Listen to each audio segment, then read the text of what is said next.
Hey, everybody. Welcome back to the Startup Sense podcast. This is your host, Jonah Lupton, and I have an incredible episode for you today. Do you remember Wicked Good Cupcakes from Shark Tank? I am guessing you probably do. It was one of my favorite episodes all time. Mother and daughter team in there. They got a deal from Mr. Wonderful for their cupcake company out of Massachusetts that also ships these incredibly delicious cupcakes in a jar. Tracey was so kind as to send me a few in the mail a couple months ago, and I devoured them within a couple days. So, amazing story all around. They were doing about $75,000 in sales before they got on Shark Tank. They've done over $13 million in sales since. That is over 1 million cupcakes. They have 2 commercial kitchens where they make all these cupcakes. They ship them direct to the customer. Just a really cool story. I'm very happy that that Tracey agreed to join us. On the phone, we're going to have Tracey, Melissa, and Scott. So it is essentially a family-run business still. Let's welcome them to the show. How are you, folks? Hey, thank you so much for having us. Absolutely. I'm excited here. So for anyone that hasn't seen that episode, and I'll certainly post the YouTube video in the show notes, so they'll be able to watch it before they listen to the podcast if they want. But just kind of take us back. It was 4 years ago. You know, what convinced you to try to even get on the Shark Tank? And then how did it all happen, leading up to the show? Sure. So basically, in a nutshell, Danny and I started with a brick and mortar cupcake shop. And my husband, Scott, who at the time had a tech company in Boston, decided to build us a website. And since building the website, we started to have some people from across the country ask us if we could ship our product. And as you know, or can imagine, shipping something that's perishable or that can potentially end up getting squashed was difficult to do. And it was really important to Danny and myself that the customers be really, really happy with the product they received. And that meant receiving something that was fresh and intact. So we happened to see a show on canning one day, and that was the idea of, that's how we came about putting the cupcake jars together. We put cake frosting and filling in these mason jars and just started shipping them. And it's really interesting because we opened the doors of our facility in October of 2011, and we put the cupcake jars online on our website in December of 2011. And our goal purely was to sell enough of the cupcake jars just to pay our rent. So that was kind of our goal. We had no money to advertise them. It was just something that we hoped would sort of organically grow on its own. But I think the universe had other plans for us because a teacher who received them as a gift had one of them confiscated from her at an airport in Nevada. And the TSA agent allowed her to take a picture, and she wrote a blog piece, and boing, boing, picked it up, and the whole story went viral. And Danny and I were actually named national security threats. The TSA was lambasted by people for doing this because it was kind of ridiculous. I mean, I get it. They thought it was Right. suspicious. The frosting was gelatinous, all the things that could be a bomb, if you will. But it really sort of put us on the map, and our sales started to grow that December. And then in January of 2012, the TSA came back out and said that we were not your average run-of-the-mill cupcake. So again, boom, sales went up. Now we had proof of concept because people were starting to reorder. And I thought, you know what? This idea is out there. Someone else is going to do it. I'm going to apply to Shark Tank. I love that show before someone else does. And that's exactly what I did that April. And I applied, and casting was in touch with us 2 days after I filled out our online application. So that's kind of how it all started. So now take us to the night that the episode aired. I guess I should ask, how far in advance before we saw the episode on TV was it actually produced? All right, so we filmed our episode in July of 2012, and it did not air until April of 2013. Wow, And they make you wait. Holy, that's a long time. I didn't realize it was that long sometimes. It was a long time, and they only give you 2 weeks notice before you air. So we're just kind of in limbo for all that time. In the meantime, Kevin and his team were doing their due diligence on us because obviously a handshake on TV does not a deal make. So he had to make sure that we were who we said we were doing what we said we were doing, that whole thing, Corey checks, the whole 9 yards. So by the time we actually got the cash from him, it was only about a month out before we actually aired. Oh, so wow. The whole process takes a while. Yeah. I was just going to ask that question is when we see you on TV, you know, you've obviously either gotten a deal way before that or haven't gotten the deal. Obviously, in your case, you got the deal. I didn't know when you actually received the money. Like, I didn't know if you actually got the investment right away or after the due diligence or after it aired. So in this case, the due diligence does take a while then. Yeah, it definitely takes a while. And don't forget, they have other companies out there of that course. they're going through the same process with, and then all their other non-Shark Tank entities that they're dealing with. So it does take some time. You definitely have to be patient. Yeah, I'm sure each one of these sharks must have a large team of people helping them because they are just all over the place in a good way. But I mean, there's just so many companies and entrepreneurs they have to deal with every day. Okay, so the episode aired. O'Leary did the deal, and I believe it was one of his first big royalty deals where he got $1 for every cupcake sold until he got his money back, and then he got 45 cents for each cupcake in perpetuity. Correct? That's exactly how it played out, just like you saw on TV. And we paid Kevin back in 6 weeks the $75,000 that we took from him as a loan. That's incredible. So that means that you you sold 75,000 cupcakes in that first 6 weeks, right? Yeah, it was crazy. So what's happened since then? I mean, I know growth is on a tear. I know you're going into some franchising. We're going to have cupcake trucks all over the country. So tell us over the last 3 or 4 years what Wicked Good Cupcakes has been up to. So it's funny. When you're put into that position where you are just thrown into rapid growth, we grew 600% the first year following Shark Tank, which is just stupid. I mean, think about it, really. And top it off with Danny and I, who have high school diplomas, no MBAs, no business experience. It was crazy. And I think the first year we were literally just trying to survive, you know, making sure that we executed, making sure that the quality of the product remained high. Just getting through that first year was kind of our goal, survival, right? And then after that, you of course start to think about new product development. Where are we going to go? What are we going to do? What's going to be our next thing? And this is when the real hurt and learning begins in business, because at least for me, I wanted to have so much new product out there. I didn't want people to get bored with the product. I wanted to have new offerings, new flavors, new things like brownies and cookies. And I think after a couple years of trying different things and having some successes, some failures, we realized that what we needed to do was actually come back and take a look at who we really were and who our customers saw us as. So for us, we're known for cupcakes in mason jars. That is our business. So when we tried things like brownies, we baked a kick-ass brownie. We had great brownies, but people weren't coming to us for that. So they weren't really purchasing that. Once we put brownies in mason jars, it was a different story, because we were staying within our brand. Right. And that was a really important lesson to learn. And we decided to really focus on the customer experience, because we were no longer really a bakery. We were now becoming a gifting company. And in becoming a gifting company, one of the things that's really important is the customer experience. Are they able to navigate the website easily? What's shipping and delivery like? It's just so many facets of sending a gift out for people.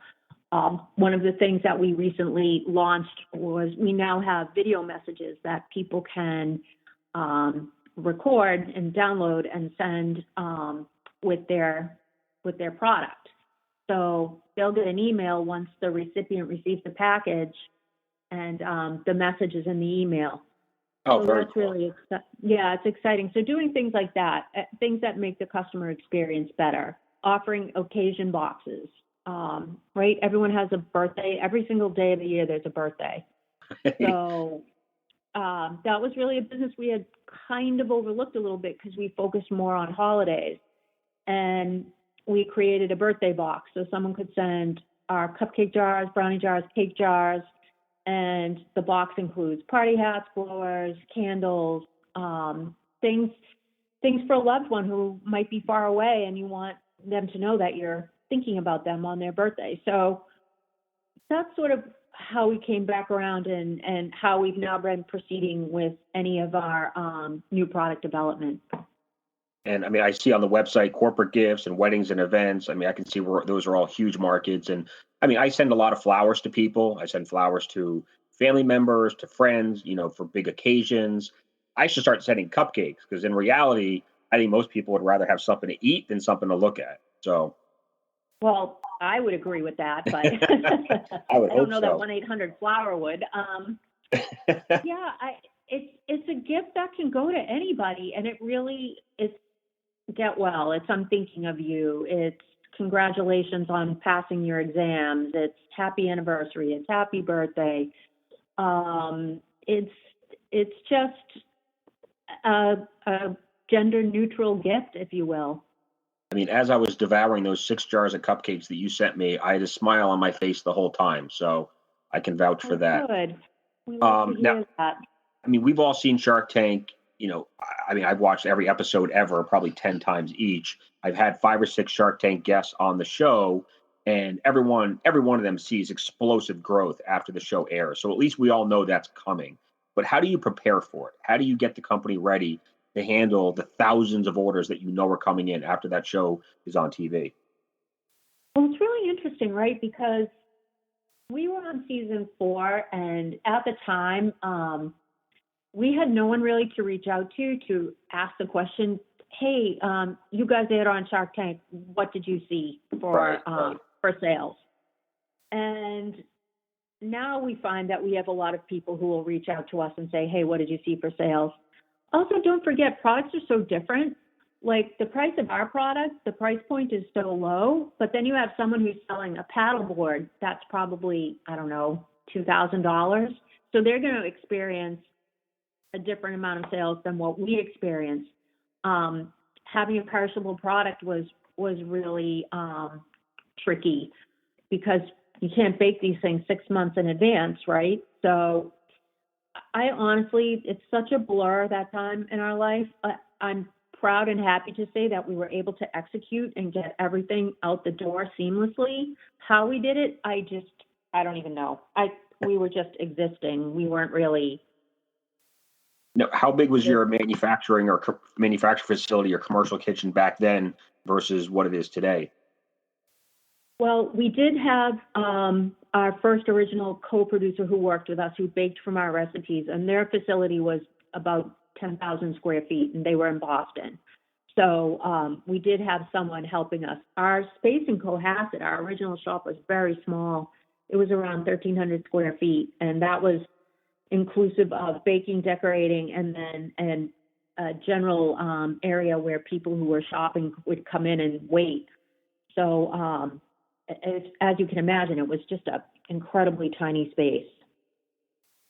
You've ballooned up from there, that's for sure. Now, what is your marketing strategy? I mean, obviously, I'm sure whenever your episode airs on CNBC, which seems to do a lot of the reruns now, you probably get a little pop in sales. But, to do $13 million over the last few years, you're obviously doing a lot more marketing than that. So what's working for the company?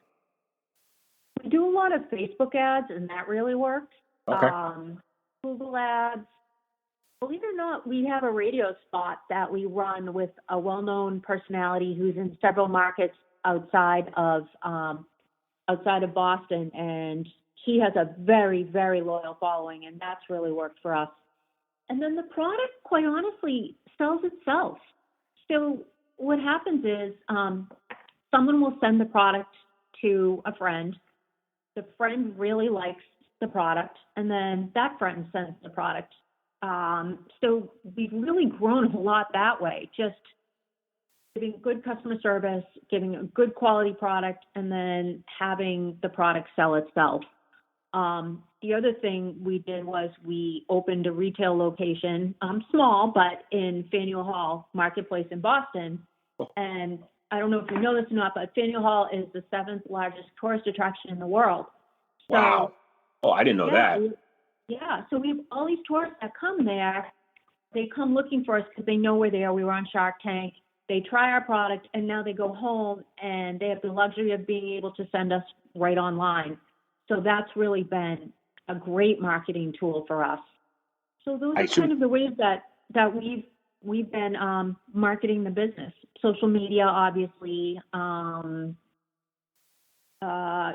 doing things like getting involved with some charities, doing a lot of work, giving back. People tend to really like to use companies that are philanthropic. So that's always a good thing. You're doing a good thing and you're getting good results from it as well. So that's really it. It's pretty simple.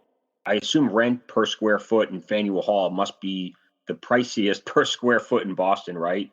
I mean, I'm sure Newbury Street's pretty pricey too, but Faneuil Hall probably takes it to a new level. Let me just say, for our counter in Faneuil Hall, I could have an amazing house on Nantucket. Let's just say. Oh my God! Okay, we'll leave it. Again, it's worth it. We counted out some of our advertising dollars, so for sure, take a little of the sting out of it. What do you think you spend a month on Facebook ads? I would have to say we spend about $10,000 to $15,000 a month. Okay, and obviously there's a pretty good ROI off that.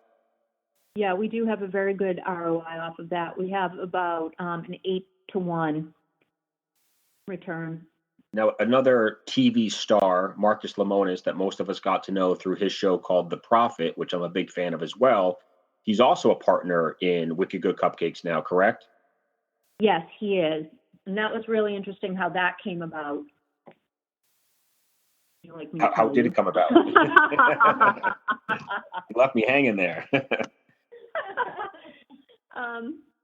Marcus and Kevin do a lot on CNBC, and I guess they ran into each other. And Marcus has a lot of food businesses. He really likes the food industry, and who wouldn't? It's a multi-billion-dollar industry.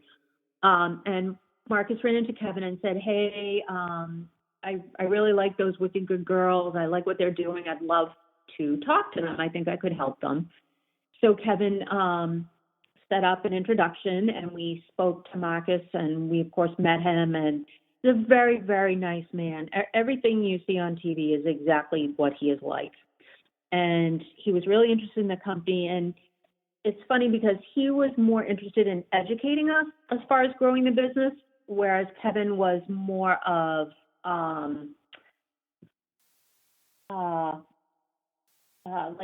interested in promoting us and promoting our growth. So they were really very complementary, their skills. So it ended up that Marcus became a partner in our business, and it's been a great relationship. Fantastic. And then talk to us about franchising. You mentioned that to me in the pre-call, and we dove into some of the details, but maybe you can tell me more about what the plans are there, what it will cost someone to get a franchise, and maybe what are some of the cities or locations that you're targeting? Sure. So we had the good fortune of, we've had Shark Tank updates every single year since we've aired. We're really fortunate. The folks at the show have been good to us. And on our last update last year, I mentioned that we were thinking about franchising, and we had quite a few inquiries, and we have a good sized list of people. We're planning on launching cupcake trucks, so food trucks, which are always fun. It's going to be a nationwide franchise. We're going to start on the smaller side so that, we can sort of get ourselves up and running and be really supportive to our franchisees. That's important. Their success is really important to us. Oh, of course. You want someone to be successful. So that's kind of where we're at now. We have the truck designed. We have all the legal entities done. And I will give a shout out to Jim Salikas from Cousins Maine Lobster, one of Barbara's investments. As you know, they have their food trucks, and they've been very successful. And Jim really took the time to talk with me and sort of give us some direction and give us some advice and help us sort of navigate this whole thing. And he hooked us up with a company that is helping us set up all of our franchising. So Jim was really great, and I love that about a lot of the Shark Tank entrepreneurs are always willing to help each other and share, and which is really important. It's really good karma, I think. So it's funny you mentioned them. They're actually going to be they'll be on the show in 4 weeks. Oh, you're going to love them. They're just such great guys. Tell them I said hello. Will do. They're crushing it too. So, and it's nice that they were able to give you some advice along the way. Yep, absolutely. So the initial fee for the franchise itself is going to be $35,000. And then, I'm sorry, I'm looking at my notes here. No, go ahead. The total investment will be anywhere between $138,000 to $331,000, somewhere about. It's really a much lower cost of entry than a brick and mortar franchise would be. So we're really excited about that. For sure. And then in terms of financing, I mean, how do these people typically finance that $150,000? I mean, they have to come up with the cash themselves or some sort of a bank loan, perhaps? Yes. Okay. They come up with the cash themselves. They can go through their bank or hit up their family, whatever one must do to get their business mortgage going. the house, sell a kid. Yes. I have a couple companies that only do financing for franchisees, so I could always connect you with them, and maybe there's some sort of a special deal they can do for any of these franchisees you have coming in, where they can get a loan from that investment company. Who knows? It might work. Absolutely, that would be great. And then I know you have about 75 interested parties thus far. Are they all over the country? Yes, they are. The whole nation is very well represented. Oh yeah, everyone loves really cupcakes. That's why. Yeah. Well, it's a really fun concept, right? And food trucks are so popular. Not only can you find them, sitting on a street somewhere, but people rent them for weddings and, corporate events. And the food truck entrepreneurs themselves have so many ways of being creative. They can schedule stops at certain industries. Like say there's a hospital nearby and they want to make Tuesday afternoon their stop at, Mass General Hospital. They can set up their own schedules. They can do festivals and, like Boston has Hemp Fest. I can't think of a better place to pull a cupcake truck up to. I'm just saying. There's lots of opportunity, and the more creative that these truck owners are, obviously the better they'll do. And I think we bring a lot of cachet with it because we have a national brand. We have an already established brand that's known and trusted, and people love the story of Danny and I starting in our kitchen, two nitwits starting a business who didn't know anything and have grown this national brand. So it's really fun and it's inspiring, and I think that is going to be a wonderful endeavor. So I'm thinking that the typical cupcake truck in a major metro area, or whether they're going to a big festival or conference or event, something like that, would probably operate for 4 or 5 hours a day.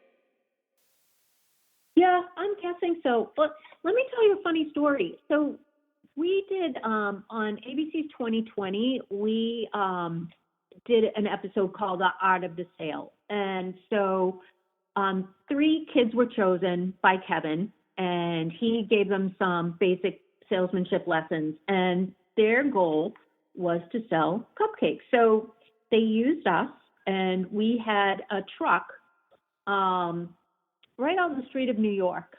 And we were out there for about 90 minutes. So the 3 kids tried to sell our product within that amount of time. And within the 90 minutes, we sold well over 350 cupcake jars. It was really amazing. We had people coming back for seconds. And of course, they didn't know they were on TV, so it was genuinely people wanting the product. They didn't know they were going to be part of a show. Kevin was hidden in another van with a microphone, and it was really interesting. And that's 3 hours, and those jars are selling for like $7 to $8 a piece, right? Yep. So, I mean, you're talking. That was an hour and a half. It was 90 minutes. I'm sorry. 90 minutes. Okay. So, right. Yep. I mean, that's well over $1,000 of revenue per hour. Yep. I mean, you do that 20 or 30 hours a week, 4 weeks a month, 50 weeks a year. I mean, you're talking a pretty substantial business. So, I mean, so you think cupcake trucks could do $300,000, $400,000, $500,000 a year in revenue? Oh, absolutely. Wow. Easily. Yep. Okay. And I'm just trying to think what other questions I wanted to ask about the franchising. I mean, I have a couple other friends that have done franchising. It takes a while to get it set up, to go through all the legal documents and everything else. So, I mean, it sounds like you're going through that now. What's been the hardest thing of getting this franchise, business model off the ground? Well, what Melissa's doing right now, going through stacks and stacks of legal docs and 200 pages of delightfulness. Yes, she's going through 200 pages right now for the operational manual, and the company that we're working with is great. They have in-house attorneys this is all they do, so they're able to do all the licensing and set up fees in every individual state. Like, it is crazy. I would definitely recommend if you're planning on starting a franchise of your business that you work with the right people, because I can see how you could very easily get into a whole lot of trouble. For sure. And it's great that you have Marcus and Kevin as partners, because they've both been involved in a whole bunch of franchises themselves. Yeah, absolutely. And again, this is one of the things about running a business successfully is you can't be afraid to reach out for help, right?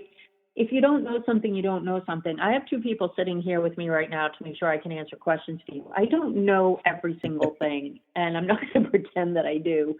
But that's where you learn, and that's how your company grows. You have to be humble enough to say, I just don't know. Can you show me? Can you teach me?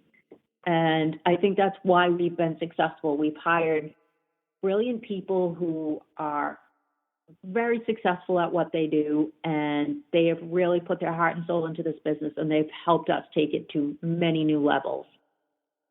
So how big can this get? I mean, I'm sure when you started this company back in 2011 as a cupcake store, you didn't think you'd probably sell millions and millions of dollars worth of cupcakes and get into franchising and have two business icons as your partners. I mean, what does it all mean to you now to look back and see how far you've come? It's really hard for me to take a step away and look back, because I'm afraid someone's going to jump ahead of me. I know that sounds weird, but, I think the key to growth is growing smart. Again, going back to my point about trying to do too many things, too many products, to all of this, you really need to know and understand what your business is. But then secondly, your business will also tell you the direction it needs to go in. So you really need to listen to your business, right? We could have stayed selling regular cupcakes in a shop, and we would not have done nearly the business or built nearly the business that we have right now. We knew we wanted to be big. We knew we wanted to be something, and having a little local shop, although it was fun, was not the way that we were going to do that. So I think really letting your customers and your business guide you is so important. We get new opportunities every week. We just don't chase them all to grow. We really are careful and weed out things that we think are going to be good for Wicked Good in the long run. Do you think you'll open up any other retail stores in some other iconic shopping areas? No. I think we're really happy with the online model, and the cupcake trucks will sort of be, instead of opening retail locations. I have to say the only other place that I personally would love to open something is in an airport, because I don't know about you, but the second I walk in an airport, I want to eat. I don't know what it is. And I think you'd have a captive audience there, and it would be great to have Wicked Good in Logan so people could take it home without having it confiscated by the Oh, right, right. Plus, I mean, so many people in airports. I mean, you're flying somewhere to meet somebody, or you're flying somewhere for a business meeting, or to see family members, or whoever it might be. Why not grab some cupcakes in a jar to bring it to those people? Well, exactly. So I think that would be the only other place that I would consider. But right now, we're focusing on the franchising and the international licensing. So we'll see what happens. Awesome. Well, I mean, that's pretty much all the questions I have for you. I mean, certainly there's probably 100 more I could ask, but I don't want to overload you here. I'm sure you got business stuff to get back to. How big is the company right now in terms of headcount, employees? We have 25 people right now. Awesome. And those are mostly doing what? Manufacturing, fulfillment, marketing? Yeah, doing all of that. We have customer service. That's really big. Obviously, baking, decorating. It's a tough business because you really can't automate a lot of it. So we really do depend on, people power. And that's why it's also been tough for other people to grow a business similar to ours. We've really invested a lot of time and education and money into systems. And it's a commodity. It's a cupcake. I'm sure any person out there listening can bake one, but trying to figure out how to ship a perishable product, trying to figure out how to ship it in a glass jar so it doesn't smash, figuring out ways that, customers can get it to arrive on the day they wanted to. All of these things, took a lot of time to develop properly and to get right. So, what other products might we see from the company in the future? I mean, right now you have cupcakes and brownies, and I mean, are we going to see carrot cake in a jar or cheesecake in a jar or anything like that? Well, we do have carrot cake. Cool. And we also have gluten-free, which our chocolate gluten-free cake is the best I've ever had. It's better than our regular chocolate cake, I think. I don't know. I think we're going to focus more on gift boxes, and we are producing a Thinking of You box that will be launching the end of May. We have a baby box that we launched 2 weeks ago, and that's doing really well.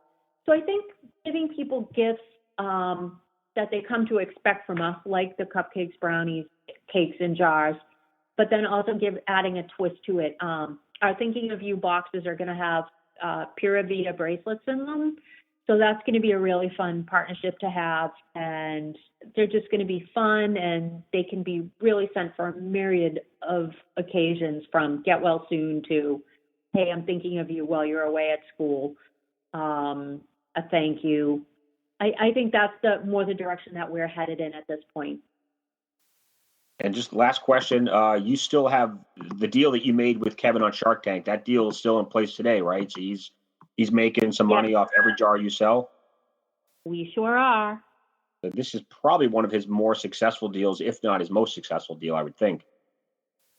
Well, it really works both ways. Don't forget, we're making money because of him. He promotes us like crazy, and we're more than happy to write that check to him every month. Trust me, he's a great guy.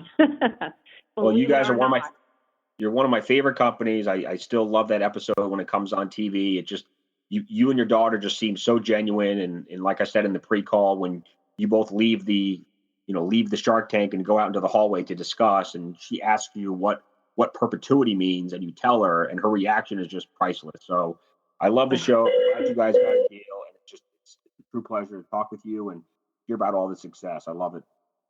Well, thank you. Thank you so much for having us on. It really was such a pleasure to talk to you and share some of this with your listening audience.